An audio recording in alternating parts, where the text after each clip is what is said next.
লাইফে আমরা কিছু মানুষের সাথে অনেক অল্প সময়ের মধ্যে এতটা পরিমাণে অ্যাটাচড হয়ে পড়ি, গভীরভাবে মিশে যাই, এতটা কাছে এসে পড়ি যে সেই সিচুয়েশন থেকে হ্যান্ডেল কি করে করবো বুঝে উঠতে পারি না। উল্টো দিকে অপর মানুষটা সেই সিচুয়েশনের সাথে হ্যান্ডেল করে এগিয়ে যায়, মুভ অন করে যায়।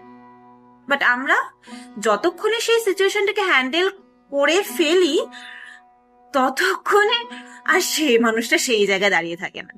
বাট যারা পারে না, আই এম শিওর তোমরাও এগুলো ফেস করেছো, তাদের মনে কি চলে সেটা আমি কিছু শব্দের মধ্যে তুলে ধরেছি। হে প্রিয়, আবারও তোমার চোখে দিয়ে রেখেছিলাম চোখ, ভুলে গিয়ে যত পৃথিবীর পিছু টানছো, ছুঁয়ে গিয়েছিল মন তোমার ওই ওষ্ঠের ছোঁয়ায়, কুয়াশা কেটেছিল লজ্জার আবরণ ধোয়ায়,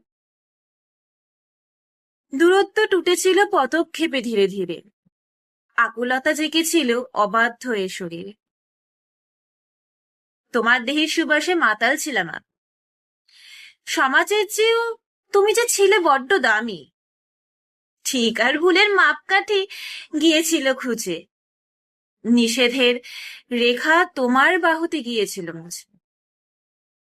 তোমাতেই সেদিন মিশেছিলাম আপন মনে, সঁপেছিলাম নিজেকে আবারও ওই লগনে। আজও আবার তোমাতে বিলীন হতে চাই, এবার সবটা ভালোবাসা দিয়ে ভরিয়ে দিতে চাই, আপন করে নিতে চাই তোমার হৃদয়ের উষ্ণতাকে, বলে দিতে চাই আপন মনের গোপন কথাগুলোকে।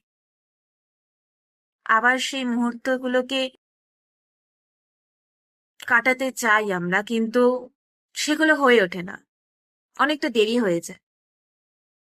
আমরা চাইলেও তার কাছে যেতে পারি না, আবার তার কাছ থেকে সরেও আসতে পারি না, প্যান্টুলামের মতন মাঝখানে আটকে থাকে।